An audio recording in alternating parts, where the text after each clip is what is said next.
The Young and the Restless, a promise of truth. Interior, Abbott house, Harrison's bedroom, night. The room is bathed in the soft, eerie glow of a nightlight. Harrison Locke, a young boy, sleeps fitfully, his small body tangled in the sheets. His face is contorted in fear. We see his dream, a misty, treacherous mountain pass. A shadowy figure of Clare Newman stands at the top of a distant hill, silhouetted by a pale moon. Harrison and his father, Kyle Abbott, are in a car, the steering wheel shaking violently, pulled by an invisible force towards a dark abyss. Harrison jolts awake, gasping. His heart hammers against his ribs. The fear from the dream is still clinging to him. Harrison. Whispering, choked. Dad? He scrambles out of bed, his small feet bare against the cold wooden floor. Interior, Abbott house, hallway, continuous. Harrison rushes down the stairs, his voice a panicked cry. Dad! Interior, Abbott house, living room, continuous. Kyle Abbott, startled from a restless sleep on the couch, jumps to his feet. He sees his son, terrified and small, and immediately sweeps him into his arms. Kyle. Shh, I'm here. I've got you. Kyle holds him tightly, slowly pressing his hand against Harrison's back, feeling the rapid, shallow breaths. Breathe with me, buddy. In and out. In and out. It was just a dream. Just a dream. But as he says the words, Kyle's own face is etched with worry. He knows this is more than a nightmare. This is the symptom of a deeper sickness, an instability eating away at his son's mental health. Kyle V.O. I knew I couldn't keep lying. The beautiful reassurances, the roundabout answers, they were only making him feel more unstable. At an age when everything should be innocent, he was standing on the edge of a deep sadness, lost in a maze of things adults couldn't understand. Interior, Abbott house, kitchen, morning. Sunlight streams through the windows, touching the curtains. The house is peaceful, but the tension from the night before hangs in the air. Kyle stands in the living room with his parents, Diane Jenkins Abbott and Jack Abbott. His expression is resolute. I'm going to Los Angeles. Today. Diane's fingers clench. Her eyes are a mixture of worry and grim reality. Kyle, are you sure? You could push things further. This desire to just talk, it can be misinterpreted. You know how gossip twists things. Jack nods, his face lined with the memory of past family crises. Your mother's right. We've paid a price before for acting too quickly, too strongly. Think this through. I have. For hours. But I'm not defining get her back the old way. It's not about pressure or constraint. It's about getting the truth back. The right to say the last kind words. To create a safe path for Harrison's soul.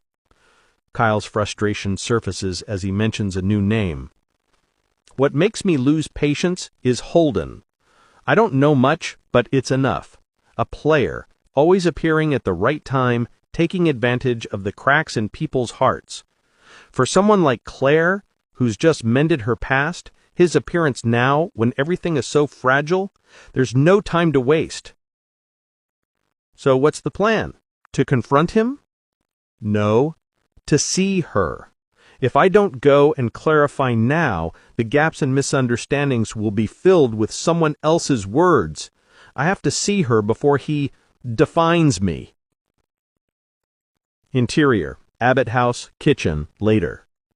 Kyle sits next to Harrison at the kitchen counter, light spilling over the marble. He chooses his words with immense care, stripping away all cleverness. You want to see Clare. And I want you to, too. Harrison looks up, his young eyes clouded with confusion. Adults are clumsy and scared sometimes. We're afraid to face the truth because we're terrified of hurting the people we love. Claire hasn't disappeared. She's just on her own path, sorting out her own mess. And there are new people around her who might make things messier before they're clear. Harrison is silent for a long time, just staring at the table as if searching for a way out of the maze in his head. Then he whispers a sentence that pierces Kyle's heart. "I just want to know where I fit into the adult story." Kyle nods, his own eyes glistening. He makes a promise he intends to keep. "Then I will go. I will tell Claire that. I won't let anyone else force the truth on her.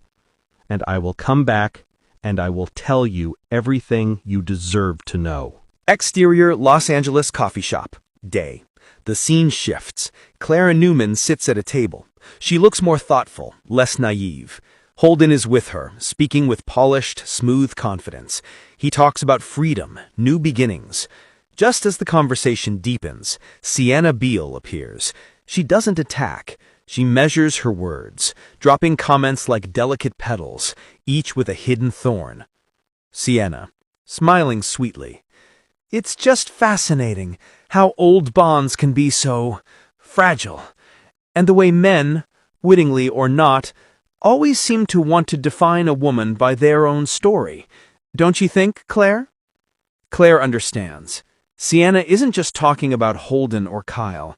She's talking about her, about how others choose to read her life. Claire looks out the window, seeing the LA sky like a smear of pale ink. She is no longer the girl who will let others speak for her. Claire VO. "I realized Sienna wanted to take control, to coordinate all the relationships around me, but I also knew that Kyle's appearance would bring its own challenge. How to listen without letting memories, expectations, and guilt speak for me. This time I wanted to keep the right to speak for myself." Interior Jack's office. Day. Jack and Diane are with Kyle as he prepares to leave. Jack. "Let your heart lead the way, son, but let your mind take the wheel." Diane, ever pragmatic, adds her instructions. "Don't speak for Claire. Don't judge Holden in front of her. And if possible, start by thanking her. Thank her for everything she did for Harrison." Kyle listens, absorbing it all. "I don't want the old-fashioned way of winning. I want a different ending. One where Claire doesn't have to choose sides, and where Harrison can sleep through the night." As Kyle heads for the door, his phone buzzes. A text from Jack. Text message. "You don't have to prove yourself right. Just prove you're trustworthy." He reads it, and a sense of calm settles over him. Those words are his anchor. Kyle. "I thought of Harrison, that small figure clutching my shirt in his dream. I thought of Claire, of the smile that had once been so quiet, and the eyes that had learned to doubt. It wouldn't be easy, but I wouldn't take shortcuts this time." Exterior Los Angeles coffee shop. Day. Kyle arrives early at a quiet, shady coffee shop. He places his phone face down on the table, a pledge to be fully present. Claire arrives. She looks more calm, more grounded. The silence between them as she sits is heavy, but not hostile. Kyle. "Thank you for coming." Claire. "You said we needed to talk about Harrison." Kyle. "We do. He had a nightmare. He dreamed we were lost on a mountain pass, and you were at the top, and he was calling for you. And for me, he woke up begging me not to go." Claire's composed expression softens with genuine concern. "He asked me a question I couldn't answer. Are you and Claire still moving in together? I didn't answer because the answer doesn't belong to just me. It belongs to both of us." He takes a breath, laying his fear bare. "I'm afraid, Claire. Not of Holden, not really. I'm afraid of our story being rewritten in a voice that isn't mine or yours." Claire listens, her hands clasped on the table. She doesn't interrupt. When he finishes, she speaks with a new, firm clarity. "I don't want to be forced to choose between two names, and I won't return to anything old until the roots are truly fixed." She leans forward slightly, her eyes locking with his. But Harrison can't be a secondary victim of adult testing. If there is to be a new path, it starts with him. A steady schedule, consistent rules, and no one is allowed to use his name to pressure the other. Kyle feels a surge of hope. It's not a reunion, but it's a roadmap. I'm not asking to come back right away. I'm asking for time, an opportunity to prove that I can tread more lightly, that I can talk less and do more, and that I can put Harrison at the center instead of my own ego. It's the most honest either of them has been in a long time. Interior Abbott house, Harrison's bedroom, night. Harrison is sleeping. This time, his sleep is peaceful. The steep slopes and abysses of his dreams have receded.